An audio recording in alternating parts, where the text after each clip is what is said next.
खरीप पीक विमा 2024 संदर्भात आजच्या क्षणाची सर्वात मोठी बातमी. अखेर सोयाबीन कापूस पीक विमा हेक्टरी 36,000 रुपये वाटप सुरू. काय असणार आहे सविस्तर बातमी जाणून घेऊया.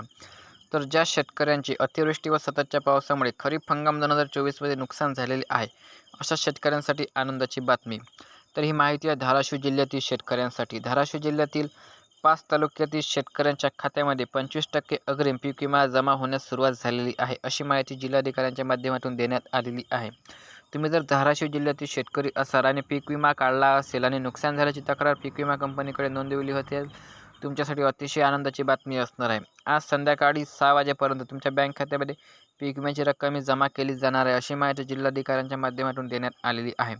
तर ही होती धाराशिव जिल्ह्यातील शेतकऱ्यांसाठी छोटीशी अपडेट. व्हिडिओ कसा वाटला कमेंट करून नक्की सांगा. आणि धाराशिव जिल्ह्यातील ते 5 तालुके कोणते असणार आहे आणि तालुक्यातील किती शेतकऱ्यांना पीक विमा मिळणार आहे याविषयी सविस्तर माहितीचा व्हिडिओ आपण उद्या आपल्या चॅनलवर अपलोड करूया. त्यासाठी चॅनलला नक्की सबस्क्राईब करा. चला तर भेटूया पुढच्या व्हिडिओत. धन्यवाद.